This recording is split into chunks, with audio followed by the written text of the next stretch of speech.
FM 89.1, Radio Universidad. Buen día, ¿qué tal? ¿Cómo le va? Bien, ¿usted cómo anda? Muy bien, gracias. Trabajando mucho. Y un aumento que decimos ya ronda el 50%, ¿no? Respecto de 2020. Y bueno, es otro de los puntos más que nos importan. Sí, efectivamente. Consumidores Libres desde hace 26 años viene llevando a cabo este tipo de relevamientos de precios y este año el relevamiento de 20 productos de la canasta de Pascuas nos dio un aumento promedio del 51,07%. Hubieron productos que aumentaron muchísimos más, por ejemplo, la merluza fresca en negocios minoristas, que el año pasado estaba a 320 pesos, este año 580, acá con un 81,25% de aumento. Sí. O la merluza fresca en las ferias y supermercados, que el año pasado estaba a 370 pesos, este año 600, con un 62,16% de aumento. O el calamar fresco sin limpiar, que el año pasado estaba a 440 pesos, este año 700, con un 59% de aumento. El bacalao noruego, lime, por kilo, que el año pasado estaba en 1.500 pesos, este año 2.200, con un 46,67% de aumento. Después, los huevos de chocolate, por ejemplo, tremendo. un huevo de chocolate de 75 gramos, Giorgalos, que el año pasado estaba a 290 pesos, este año 420, con un casi 45% de aumento. Y otro de 110 gramos, Bonobon, tuvo un aumento del casi 58%.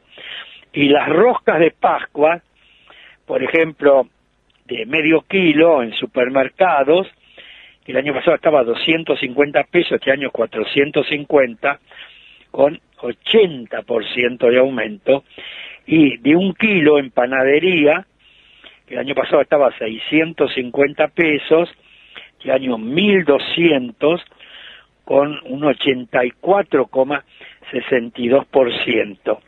Y luego una rosca de Pascua de medio kilo en panadería, el año pasado estaba a 450 pesos, de año 700, con un 55,56% de aumento. Estas son las variaciones de precios de algunos productos. Pero debo hacerle una aclaración, que se la debía haber hecho al comienzo. Hay una enorme dispersión de precios. En el mismo barrio, en la misma manzana, dos comercios distintos, el mismo producto, la misma marca, con precios diferentes. Y además se van modificando casi diariamente muchos de estos productos. De modo tal que este es el precio de estos productos del relevamiento que hicimos el 22 de marzo último. Claro. Es posible que si lo hiciéramos en el día de hoy, encontráramos Otros incluso precios. variación en los precios de varios de estos productos, ¿no? Seguro que sí. Podemos diferenciar igual los rubros también, pensando por un lado, bueno, lo que es pescadería, que me imagino que también tiene salida hacia afuera, pero me pregunto, bueno, ¿qué pasa con la rosca? ¿Qué pasa con el chocolate? ¿Obedecen a los mismos motivos esta alza? Y obedece a los mismos motivos. En la Argentina nadie sabe hoy cuál es el precio fijo, lógico, razonable de un determinado producto. El vendedor, el panadero, el supermercado que hoy vende un producto, no sabe a qué precio lo va a pagar mañana cuando lo tiene que reponer. Por las dudas, va remarcando el precio de esos productos. Mire, en el día de ayer, yo estaba leyendo el diario La Mañana de la provincia de Neuquén, del 28 de marzo, y en su tapa publica que el huevo de Pascuas subió 163% en un año. Así lo marcó el informe del Observatorio Económico de ASIPAN. ASIPAN es una asociación del comercio, industria, producción y afines de la provincia de Neuquén. Y que la canasta promedio se incrementó en un 71%. Es decir, en la capital federal y distintos partidos del conurbano bonaerense, el aumento promedio fue del 51%. Pero en la provincia de Neuquén, el aumento promedio fue del 71%. Y así habría que ver, provincia por provincia, cuál es el porcentaje de aumento frente a esta enorme variedad y dispersión de precios que existe en todo el país. Polino, ¿cómo le va? José Fernández lo saluda, ¿cómo anda? Muy bien, gracias, ¿cómo estás? Bien, yo pienso, ¿no? Porque se habla mucho de la cadena de valor, nosotros tratamos muchas veces ese tema de la cadena de valor en los precios y demás, y por qué, y hay que ver de dónde sale, y cuánto le pagan al productor y todo lo demás. ¿A ustedes los consultan cuando se habla de cómo combatir la inflación o no? Cada tanto hay alguna reunión con la Secretaría de Comercio Interior. Tenemos reuniones a través de las plataformas Zoom, ¿no? A través... Sí, tenemos conversaciones, intercambiamos puntos de vista, ¿no? Y cuando le pregunto, las conversaciones... Supongamos que soy un funcionario y le digo, Polino, ¿sabe que no le encontramos la vuelta a esto? Usted que hace 26 años que está con este tema, ¿por qué hay inflación en la Argentina? ¿Qué le responde usted? Y yo le respondería por lo siguiente. Primero, porque hay ya una inercia inflacionaria instalada en el país. Por las dudas, se va remarcando permanentemente los precios. Y además, porque hay una economía dolarizada, prácticamente dolarizada, lo que es un verdadero desatino, y entonces, cada vez que se produce una variación de la paridad del tipo de cambio hacia arriba, se modifican los precios. Cuando se produce una variación hacia abajo, nadie se da por enterado. No se cumplen las leyes que están vigentes, no hay sanciones para los incumplidores. Yo estaba viendo los otros días la inflación en el mundo en el año pasado. Y usted sabe que hay países que no solo que no tuvieron inflación, es decir, que no hubieron aumentos de precios, sino que los precios incluso bajaron, tuvieron lo que en economía se denomina deflación. Por ejemplo, Japón en el año 2020 tuvo menos 1,2%, bajaron los precios. Irlanda menos 1%, Suiza menos 0,8%, Hong Kong menos 0,7%, China menos 0,3%, Singapur no tuvo ni aumentos ni bajas, 0,0, exactamente igual en todo el año. Italia... Porque se produce la lógica del mercado, es decir, si hay menos demanda, el precio baja, pero eso acá nunca pasa.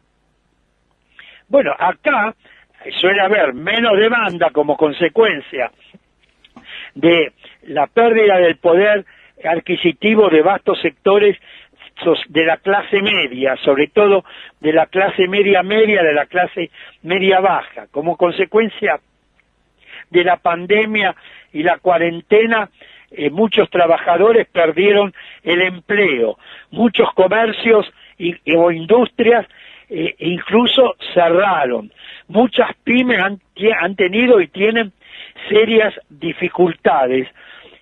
Los jubilados no le aumentaron los saberes en la misma proporción en que se produjo la inflación.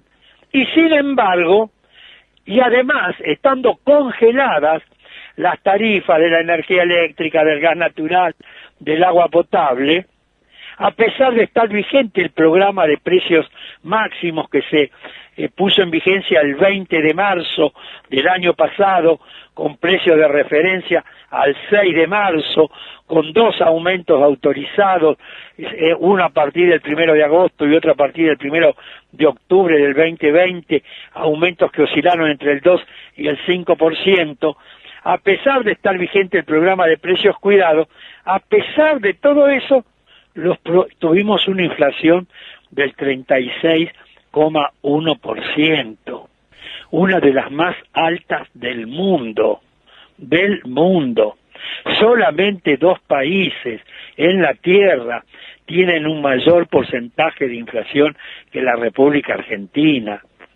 Algo venimos haciendo mal, no desde ahora, desde hace muchos años, porque este problema de la inflación en la Argentina es endémico. Hemos llegado a tener hiperinflación. Sí. De modo que este es uno de los problemas centrales que debería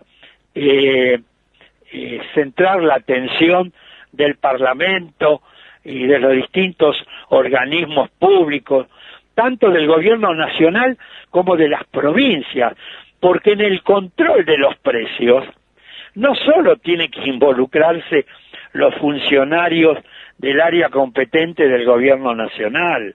En un país como la Argentina, que tiene la superficie territorial casi de un continente, 3 millones de kilómetros cuadrados, no puede ser que un conjunto de funcionarios de la nación puedan controlar lo que pasa en los supermercados en Tierra del Fuego, en Misiones, en Santa Fe, en La Pampa, e incluso en el interior de la provincia de Buenos Aires.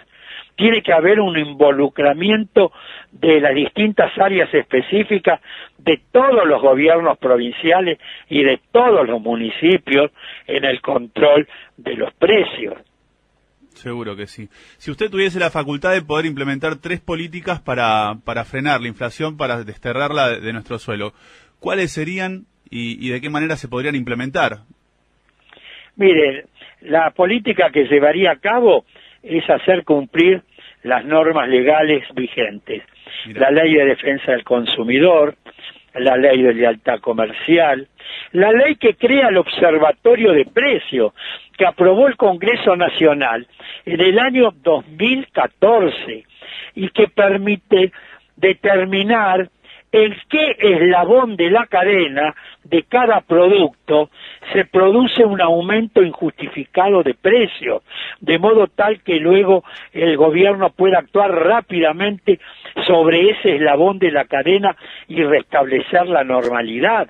Desde el año 2014 hasta el día de hoy nunca se puso en funcionamiento esa ley.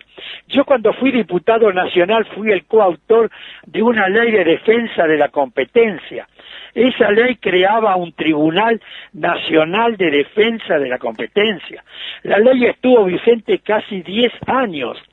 Nunca se creó ese tribunal. Luego se derogó la ley. En el mes de mayo del año 2018, el Congreso volvió a aprobar una nueva Ley Nacional de Defensa de la Competencia o Ley Antimonopolio. Esa ley crea un Tribunal Nacional de Defensa de la Competencia. Pasó el resto del año 2018, todo el año 2019, todo el año 2020. Estamos terminando marzo del 2021 y no se designaron los 5 miembros integrantes de ese tribunal. Claro. Ese es el problema. Ahora, hace pocos días, el Senado se reunió para modificar la ley de defensa de la competencia. Vamos a ver cuándo diputado la aprueba y cuándo se pone luego finalmente en funcionamiento. La Constitución Nacional, la reforma del año 1994, creó la figura del defensor del pueblo de la nación. Desde hace 12 años, no 12 meses, 12 años que está vacante el cargo de defensor del pueblo de la nación. Tenemos el edificio, están los empleados, está la infraestructura. Y a pesar que hace 12 años se propusieron por diversos partidos políticos, organizaciones sociales, personalidades, una cantidad de más de 20 candidatas y candidatos a ocupar ese cargo, desde hace 12 años que el Congreso de la Nación no designa al defensor del pueblo de la nación. Claro. Cuando usted pregunta por qué estamos como estamos, por esto estamos como estamos, porque no se cumplen las normas legales vigentes. Claro. En vez de sumar nueva legislación, tendríamos que ocuparnos más entonces de que efectivamente estén vigentes y se apliquen las que ya son una realidad, ¿no? Digo, por ejemplo, la ley de góndolas, como una de las últimas medidas. Pueden dictar nuevas leyes, pero comencemos por cumplir y hacer cumplir las que están vigentes. Clarísimo, clarísimo. Héctor, como siempre, muchas gracias, grosso, y bueno, disculpas del caso por el error del principio. Un gusto siempre charlar con usted. Que siga muy bien, hasta pronto. Hasta pronto. Desde la Universidad Nacional de La Matanza, Radio Universidad FM 89.1. Siempre cerca.